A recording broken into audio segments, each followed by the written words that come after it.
Hi guys, welcome back. My name is Teal and today I did my hair just for you guys. I'm gonna walk outside later to go to Costco and it's going to fall and it's gonna be like it never happened. So we're going to enjoy it with a video real quick before I run errands.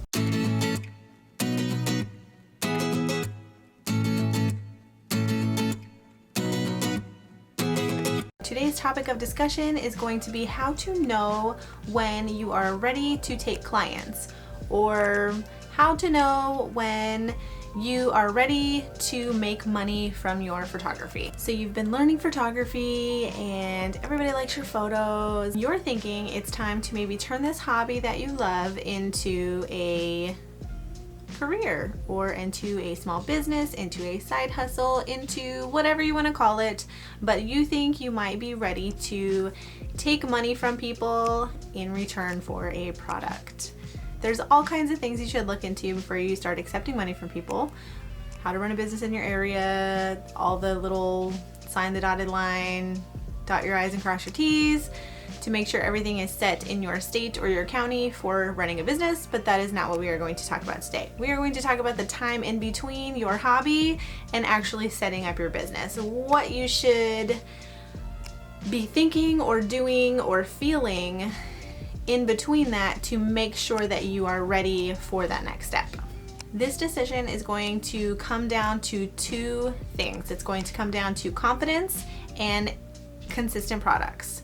These two things go hand in hand. If you are not consistent, you are not going to be confident. And even if you are consistent, if you don't have the confidence to be out there and charging people, then you're still probably not ready. First, let's talk about consistency. So what I mean by consistency. Consistency means that every single time you go out and shoot, your photos are great. Your photos feel the same, look the same. I definitely don't think everything has to be edited the same, but it's consistent. You don't go out and misfocus on a whole shoot. You don't go out and shoot everything overexposed. Like every single photo shoot that you do for fun, with your kids, with whoever, is consistent. Having a consistent product is going to be very important because when somebody hires you for photography, they want to know what they're getting. So if they see all of this beautiful work and then you give them blurry photos, that's not going to be okay. It's not going to be good for your business and they are not going to be happy. The best way to have a consistent product is with practice and with building the knowledge that you have for photography. It's taking a photo that's bad and being able to tell why it's bad so that you can fix and adjust and continue what you're doing. So practice is definitely key in the consistent products. You need to shoot more than one or two great shoots. You need to go out and you need to take pictures of everything. Practice, practice, practice. If you don't know how to use your camera and you don't know how to do a shoot, you are not going to get consistent products. You need to make sure that you know what you're doing, or things are not going to work out well in the end and you are not going to have a consistent portfolio to show potential clients. Okay, let's talk about confidence. So confidence is, I am aware that I have great photos. I know that people are gonna love this. I'm amazing. That's confidence. Confidence is not, I'm better than you. Confidence is not being snarky if somebody doesn't like something that you do. Confidence is just knowing you're a boss. Like, it's okay to be, there's definitely a fine line between confidence and arrogance, especially when you're beginning. Like, you can't be too confident or you definitely come off as arrogant, but just the confidence to know that you take great photos and that you're pretty sure that the people that you're going to take photos of are going to like them. Being confident and just knowing that you know what you're doing and not being shy, not being kind of like reserved and not say and speak up with, something that's going on. Starting a photography business before you are confident in your work or what you are doing is just going to kind of create a shyness about you. So you're going to be at a shoot and you are shy or not confident or you really are not sure what's going on.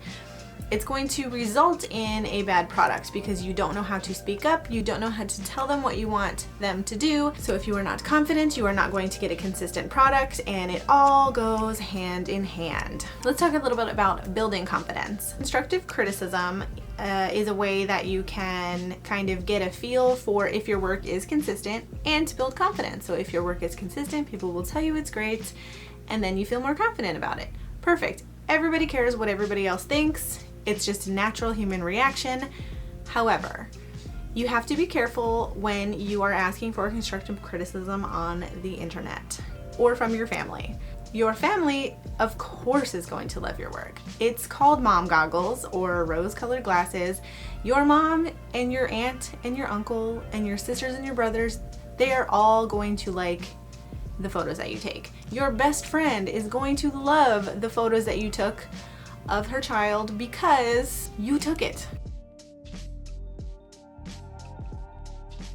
You took it, it's her child, you can do no wrong. So I find that relying on family and friends only to build you up as a photographer is not the right path, because essentially they will give you false confidence. It's always good to know that your family stands behind you, but that alone is going to give you false confidence. That's just the way it is. The other type of constructive criticism that I don't think is necessarily beneficial is constructive criticism on the internet. So there are lots of Facebook groups out there, and people post in them all the time asking, do you think I'm ready? What do you guys think of these pictures? I would love constructive criticism. And they even go as far as asking like, oh, like gentle CC please on this one, or like give it to me, I want to hear all the bad. So the problem with these groups are one of two things. They are either going to build you up, especially the photography communities that I am in. Everybody will build you up. Everybody's going to tell you you're amazing. Nobody wants to be accused of tearing somebody else down. So they are going to tell you that your photos are great. Or they are going to tear you down. There are a few groups out there that are known for tearing you down hard. Like they will be brutal. Like the photo could be okay, and they are going to tell you that it's crap, you suck, never pick up a camera ever again, and they are going to go hard. And part of that could be beneficial. I mean, if the photo sucks, then it might actually suck, but a lot of people use the internet as a platform to just be mean, and you cannot trust. You don't know the person that wrote that. You don't know if they're being truthful and they really think that your photo sucks, or if they're just being mean, because some people tearing one person down makes them feel better, and that's the way they build their confidence. So I do not ever get behind the constructive criticism from strangers, from people that really their opinion doesn't matter. People that are too close to you and people that are all the way on the other side of the world, you have no idea who they are. These people should not be the people that you rely on for criticism for your work. What I think you should do is kind of, meet it in the middle. You need to ask people that you genuinely care about their opinion. You need to ask people that you look up to. You need to ask people who are in the same field. Usually there is somebody that inspired you to do photography. It's rare if you just pick up a camera and you don't have any friends that already did it, or there's no photographers you already follow. It's rare when that happens. So there's going to be somebody. There's going to be somebody out there who you think of as who you want to be, somebody you look up to, somebody who runs a successful business, somebody who's doing what you want to do. That's the person that you need to ask for constructive criticism. That's the person that you care what they think. It's a professional. They are not going to tear you down, hopefully. You need to find the person that you genuinely want their opinion. They are who you want to be. They run a successful business. They are doing what you want to do eventually. That is the person that you need to ask about looking at your photos and maybe giving you some tips and tricks. I'm not gonna lie, if the person that you look up to has 1,012,000 followers, they probably do not have time for that. However, a lot of photographers will go ahead and do portfolio reviews for people. It might come at a cost. It's definitely not something that everybody can do for free. Look through 50 photos for 100 different people, but it's always worth a shot. It is always worth a shot in emailing your favorite photographer and be like, hey, this is what I'm trying to do. Would you mind looking over my portfolio and letting me know what you think? Because this is a person you genuinely want to know what they think. I think that is probably the most helpful. So getting a portfolio review from somebody who knows what they're doing and not just a random person and not just your family is going to be way more beneficial. As far as confidence goes, think about it this way. If that person comes back at you and they're like, oh, you could tweak a few things, but like the overall aesthetic is great, your camera work is great, you know, there's nothing blurry, there's nothing weird. If they tell you, if this person that you look up to tells you that your photos, even if they're just pretty okay, that is going to be the biggest confidence builder ever.